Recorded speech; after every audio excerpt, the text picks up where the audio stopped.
நிறைவாழ்வு AG சபை வழங்கும் morning மன்னாவிற்கு உங்களை அன்போடு வரவேற்கிறோம். ஆண்டவருடைய பரிசுத்த நாமம் மகிமைப்படுவதாக.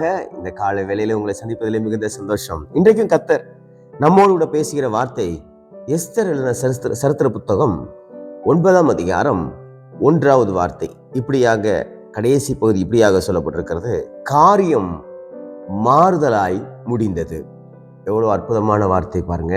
இந்த ஒரு வார்த்தைக்கு இந்த எஸ்தர் ராஜாத்தி, மொர்தெகாய் இவங்க பட்ட பாடுகள் எல்லாம் பார்ப்பீங்கன்னா, ஐயோ கொஞ்சம் நெஞ்சம் இல்லை, பல பாடுகள், பல உபத்திரவங்களுக்கு மத்தியில தான் கர்த்தர் இந்த காரியங்களை மாறுதலாக முடிக்க பண்ணினார். உபவாசித்தாள் எஸ்தர் ராஜாத்தி, உபவாசம் பண்ணினாள். மொர்தெகாய் அநேக தீமைகளையும் அநேக அவமானங்களையும் அடைந்தார்.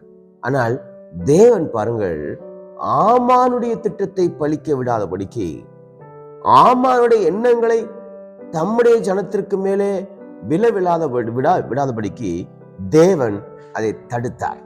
எனக்கு பிரியமான தேவனுடைய பிள்ளைகளே, அநேக தந்திரங்களும் அநேக மந்திரங்களும் அநேக விதமான சூனியங்களும் உங்களுக்கு எதிராக வந்தாலும் நீங்கள் பயப்படாதிருங்கள். ஏனென்றால் அவைகள் உங்களை பயம் காட்டத்தான் முடியுமே தவிர உங்களை தொடவோ, உங்களை ஆளவோ, உங்களுக்கு விரோதமாக செயல்படவோ ஒரு நாளும் முடியவே முடியாது. காரணம், கர்த்தர் உங்களோடு கூட இருக்கிறார்.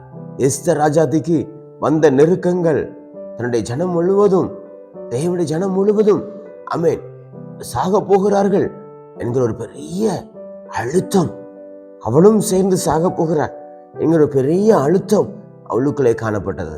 ஆனால் பாருங்கள், எந்த ரட்சிக்கப்படாத ஒரு மனிதன், விருத்த சேதனம் இல்லாத ஒரு மனிதன், விருத்த சேதனம் அடைந்த, தேவனாலே இருதயத்திலே விருத்த சேதனம் அடைந்த ஆட்களை அழிப்பதற்கு அவன் இன்றைக்கு நிறைய திட்டங்களை போடுறான் பாருங்க.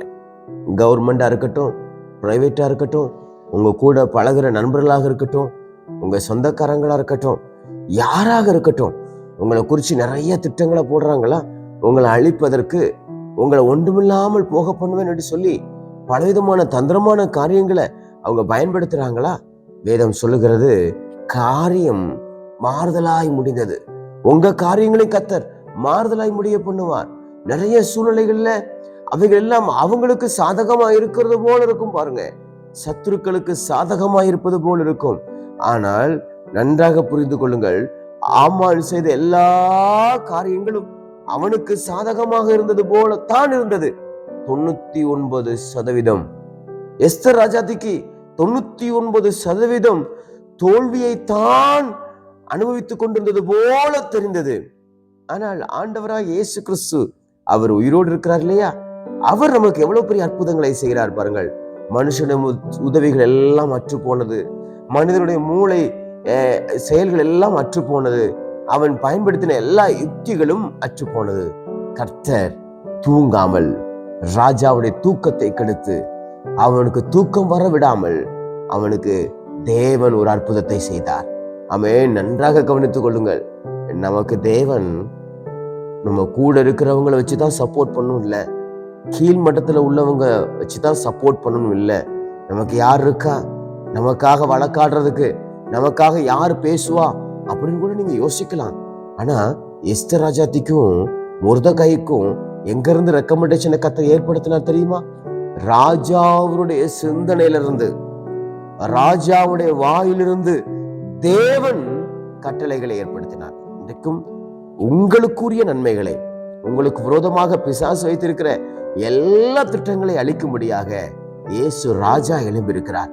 உங்களுக்கு அற்புதங்களை செய்வதற்கு, உங்களுக்கு தீமை செய்ய வேண்டும் என்று நினைத்தவர்களுடைய எண்ணங்களை கர்த்தர் அழித்து போட்டு தேவன் உங்களை இந்த நாள் முழுவதும் நன்மையினால் நிறைப்பார். நீங்கள் பார்க்கிற வேலையில பிரச்சனையா இருக்குதா? நீங்க படிக்கிற படிப்புல பிரச்சனையா இருக்குதா? உங்க சூழ்நிலை ரொம்ப மோசமான நிலைமையில இருக்குதா? ஐயோ எல்லாவற்றையும் இழந்து விட்டேன்னு சொல்லி ரொம்ப கவலையோடு இருக்கீங்களா? இன்னைக்கு கர்த்தர் உங்களை பார்த்து சொல்லுகிற வார்த்தை, உங்க காரியம் மாறுதலாய் முடியும். நீங்கள் என்ன யோசித்து கொண்டிருக்கீங்களோ, எப்படி நடந்து கொண்டிருக்கிறது சூழ்நிலை, அந்த சூழ்நிலைகளை கர்த்தர் அப்படியே மாற்றி போட்டு நிச்சயமா உங்களுக்கு அற்புதங்களை செய்வார். துன்பத்தை கண்ட உங்களுடைய கண்கள் இன்றைக்கு இன்பத்தை காணும்.